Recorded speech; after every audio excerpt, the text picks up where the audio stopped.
This is the thing about abortion, and this is what I keep preaching about abortion, because I never wanted to oppose abortion. I was convinced that my arguments were wrong and the anti-abortion arguments were right. It was very hard for me to let go because I am a natural libertarian. I want to leave everybody alone.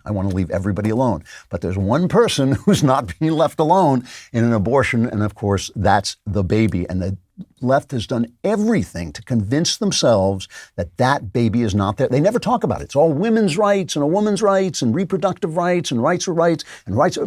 But the right to life has vanished. The right to life has vanished because they can't see that baby, so they can imagine it away. And you have people saying things like, the guy Peter Singer, he is an actual bioethicist. I think he works at Princeton. He's the guy who says, well, a child, he's in favor of infanticide, not just abortion. And he says a child can't make decisions. So it's not really fully human. And I think when you're asleep, you can't make decisions. Do you mind if I smother you to death? But he's like, but eventually you wake up. Bingo. We live in time. And a fetus, a child in the womb is a child coming to be. We are all helpless at different times in our lives. This is the time when the child is helpless. So Texas has pulled what is a little bit of a legal trick. As I'm speaking, I'm sure this is going to develop more, but as I'm speaking, they basically outlawed abortion. They said once there's a heartbeat, which I think is about 6 weeks, you can't have an abortion.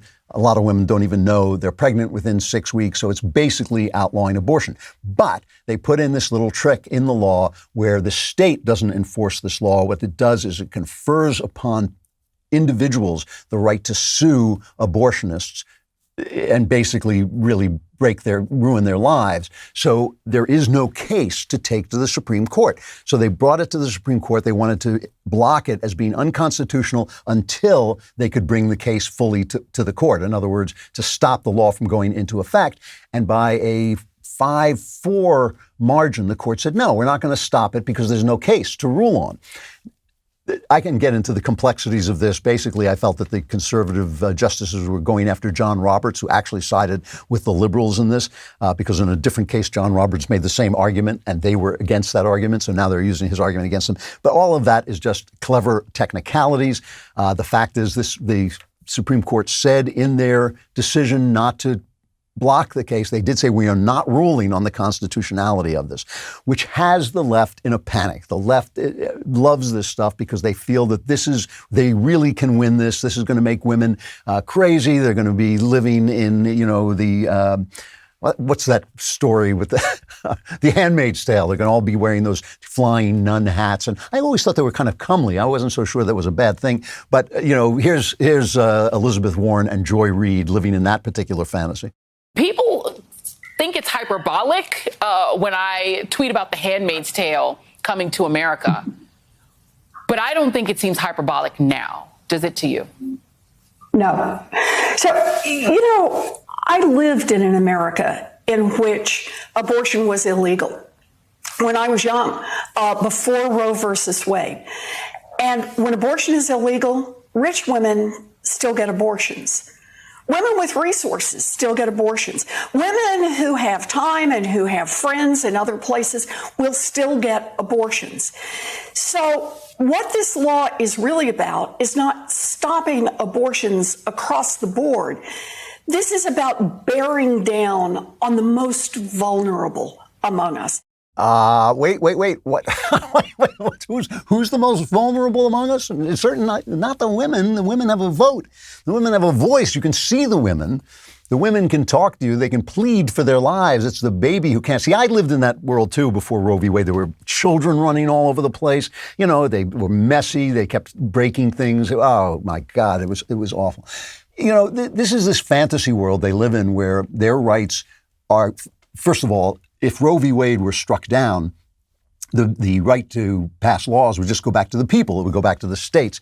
But Joe Biden, Mr. Catholic, Mr. Church every Sunday, he called on the government to punish Texas. He says, I'm directing this Women's Council and the Office of the White House Counsel to launch a whole of government effort to respond to this decision, looking specifically to the Department of Health and Human Services and the Department of Justice to see what steps the federal government can take to ensure that women in Texas have access to safe and legal abortions. George W. Bush had that law, No Child left behind. This is Joe Biden's law, no child left alive. That this is the thing that drives them crazy. It partly just means that they think their base is going to love it. They think this is what their base wants them to do.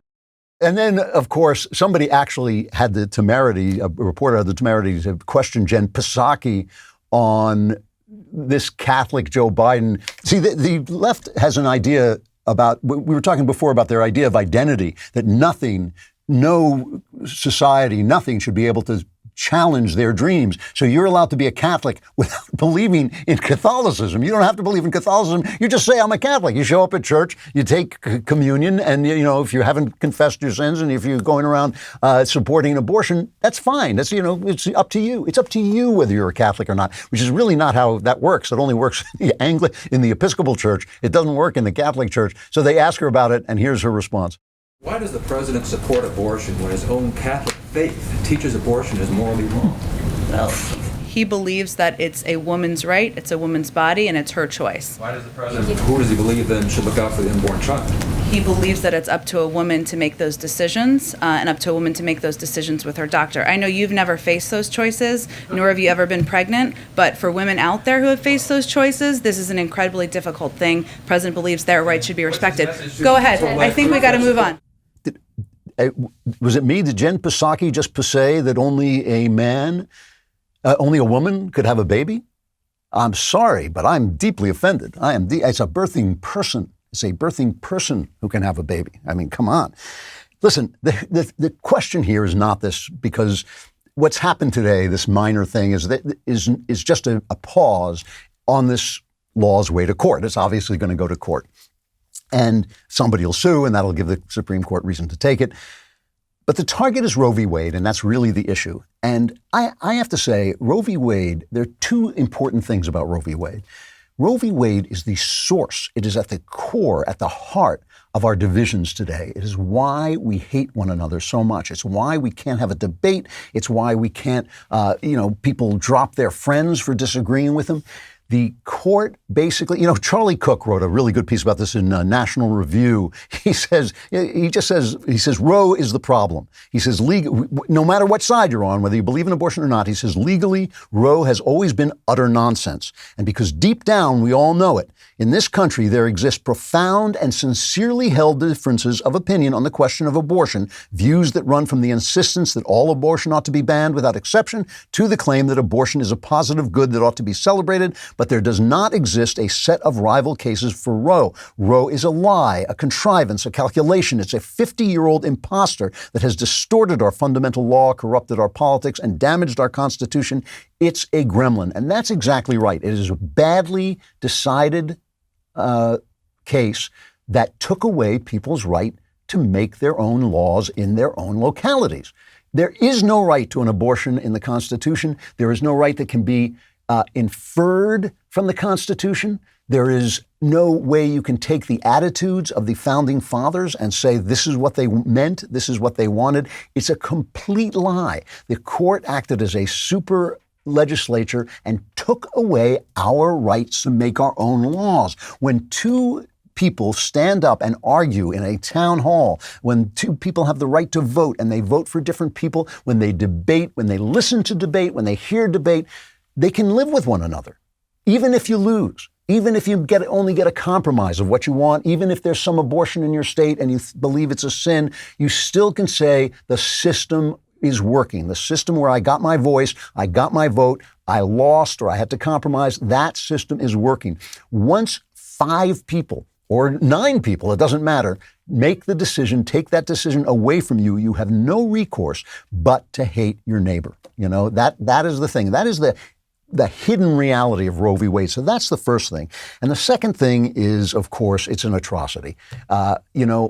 It's a very difficult thing to talk about abortion in some ways because abortion is an atrocity, but the person doing the abortion, the woman who decides to have an abortion, may not be atrocious herself because she's living in a world that has told her, and this is true of all of us, we live in this narrative, and the narrative kind of defines and restricts our reality. I've often talked about how George Washington held slaves because even though he believed so much in liberty that he gave away a kingdom. He gave away a kingdom because he believed in liberty, but he couldn't understand why his slaves didn't work on his land as hard as he did. That's because a narrative is a very powerful thing. It took George Washington, one of the greatest, most virtuous men who ever lived, took him his whole life to get it, to figure it out, that this was not something he could support. It took him his whole life long, and a lot of the founders never figured it out.